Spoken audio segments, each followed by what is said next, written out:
What's up mga idol? Si Stan nasa practice na, sa wakas balik Hinebra na.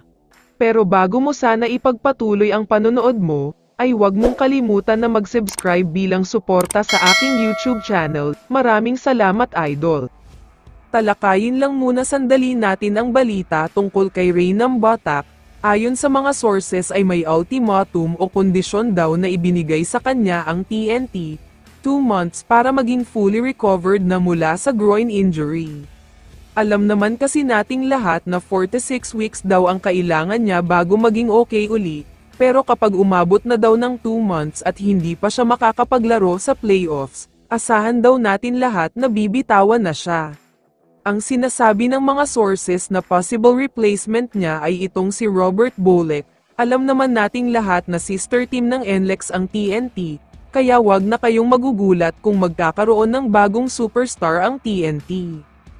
Samantala, lumipat na tayo sa balita tungkol sa Hinebra. Maganda ang laro nila ngayong conference, at ang target nga nila ay manatiling nasa top 4 para makuha nila ang twice to beat advantage kontra sa top 5 to 8. Pero kahit maganda ang standing at laro nila ngayong conference, ramdam pa din nila ang kakulangan sa big man. Sa oras na umupo na kasi si Jopeth Aguilar, biglang bakante ang rebound sa ilalim dahil hindi kinakaya ni Rosario ito. Wala silang type of player na kagaya ni Junmar Fajardo na kayang-kaya mga labaw sa ilalim. Meron sila dating Christian Standhardinger pero binitawan nga nila ito at mukhang may pagsisisi sa part nila lalo na itong si Coach Tim.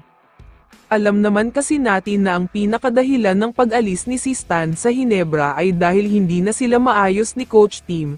Ayaw na daw sa kanya ng Hinebra kaya mas pinili na lang niya mag-request ng trade at umalis na lang. Pero ito ang mabigat sa balitang ito.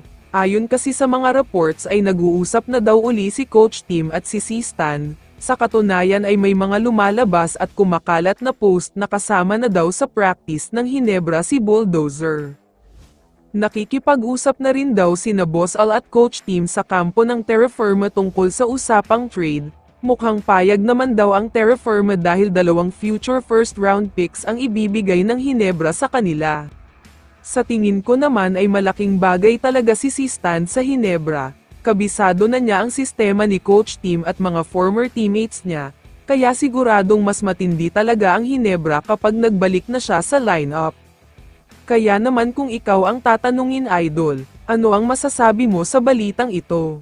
I-comment mo naman ang sagot mo sa tanong na ito. So dito na nagtatapos ang video na ito. Maraming salamat sa pagsuporta at panonood mga idol. Ingat at bye-bye.